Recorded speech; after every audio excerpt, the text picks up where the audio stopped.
12:41 de la mañana, aquí estamos Ángel Agudo y yo, Medina, hablando de... Porque yo tengo un par de frutales en el patio y digo, los tengo que podar, no los tengo que podar. Y me dice Ángel, espérate, Juli, porque hoy vamos a hablar de si están preparados nuestros frutales para podarlos. Depende también del tipo de frutal. Buenos días, Ángel. Así es, buenos días, Julia. Vamos a empezar diciendo que cuando pasen estas temperaturas bajas, vamos a empezar con esa poda. Hay que realizar la poda siempre a finales de invierno según clima. ¿Por qué, Julia? Porque cuando nos acercamos más a finales de invierno, hay un movimiento de savia en el árbol y eso va a hacer que esas heridas no las cicatrice mejor. Por lo tanto, siempre a finales de invierno, siempre evitando las bajas temperaturas. O sea que ahora, aunque los veamos y tengamos la necesidad de coger las tijeras para podar, no debemos Vamos a esperar un poquito, Julia. Sí, porque es verdad que tenemos una ansia por podar. Sí, es verdad, es verdad. No sé por qué. Nos pasa igual con el rosal. Vemos Pero el ¿y por qué rosal nos y pasa feo. eso? Porque también hemos podado las viñas en el campo. Yo creo, Julia, que lo vemos estéticamente feo en el jardín y Yo vemos sí. las ramas esas largas y queremos quitárnoslas del medio cuanto antes. Porque sí que es verdad que la poda, haciéndola a tiempo, el resultado de la planta es mucho mejor.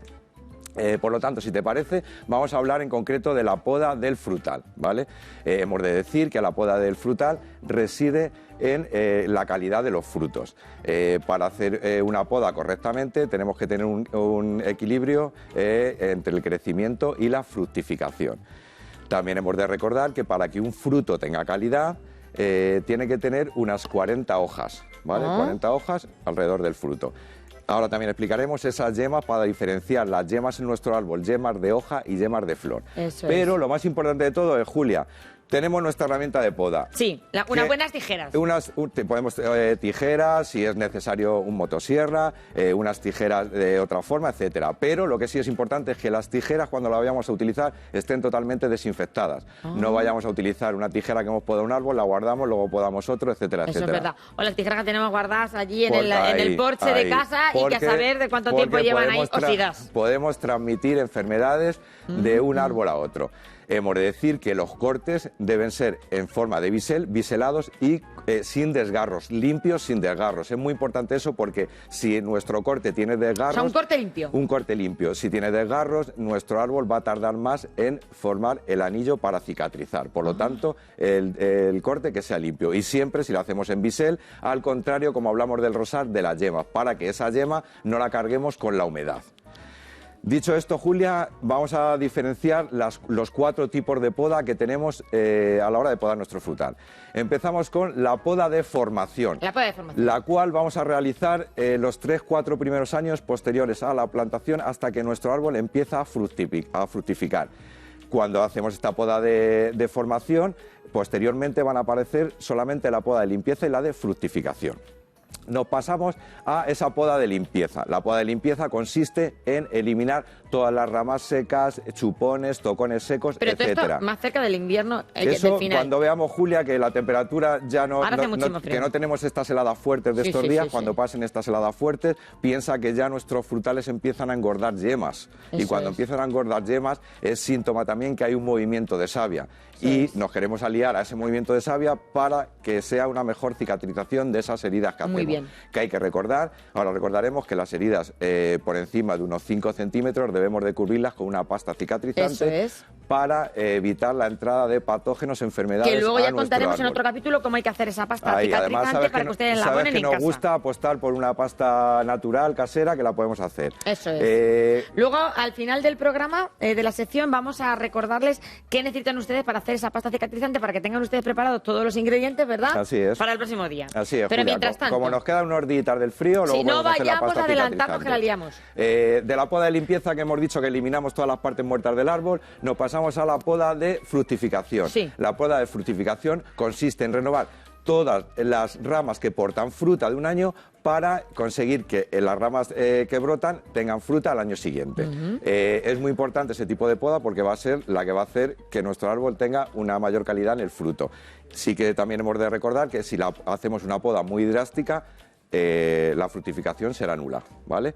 Y por último vamos a hablar de la poda de rejuvenecimiento. Pero es que yo veo muchas veces, podas que dejan a los árboles pelados. No es lo suyo, Julia. Una vez que formamos nuestro árbol y ya le tenemos formado en los 3-4 primeros años, pasamos ese tipo de poda de formación, lógicamente la dejamos a un lado y ya entra a formar la de limpieza y la de fructificación, puesto que la de rejuvenecimiento, que es la que vamos a comentar ahora, es una poda que hacemos cuando en nuestro árbol, por edad, empieza a decrecer. Pero hay modas también en esto de la poda. Hay también un poco de moda, porque yo sí que he visto zonas donde están podados los árboles que digo, fíjate, es que están como excesivamente podados. Antiguamente parece que se podaba más el árbol. Más que moda, Julia, es formas en las cuales, Exacto. por ejemplo, una de las formas más comunes a la hora de podar nuestros frutales es la forma en vaso.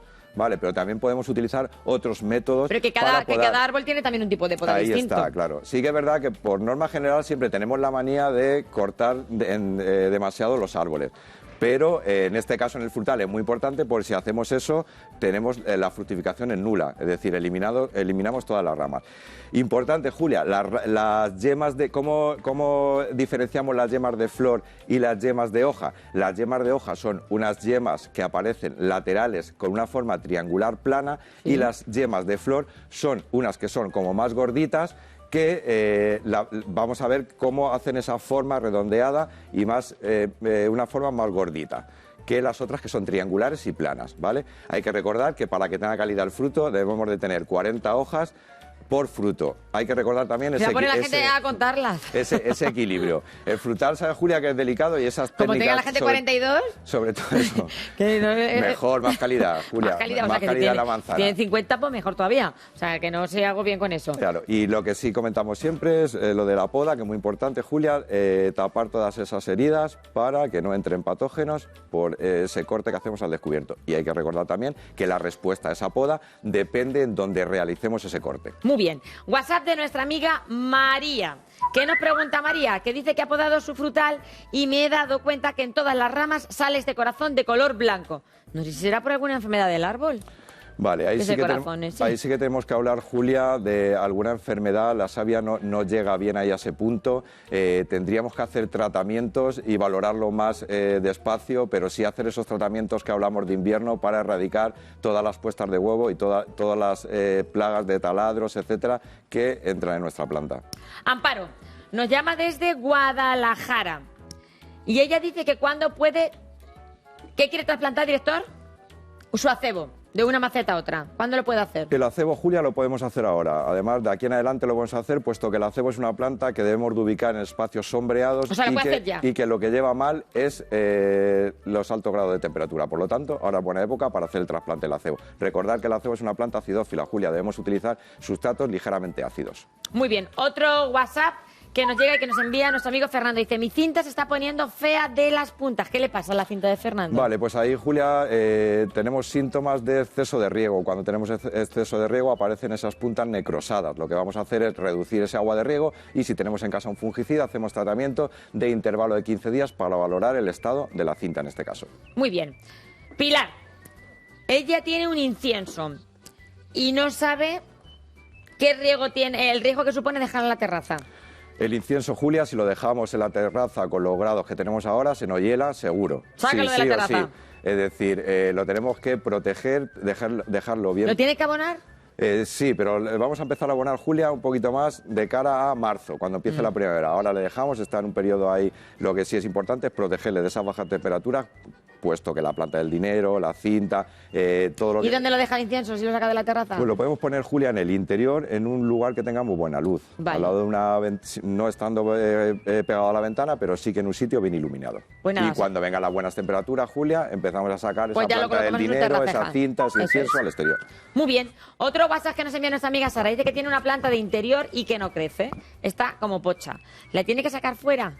Vale, hablamos de una drácena, Julia, no, de fuera no, porque es una planta de interior, la someteríamos a un estrés que acabaría muriendo, sobre todo por frío.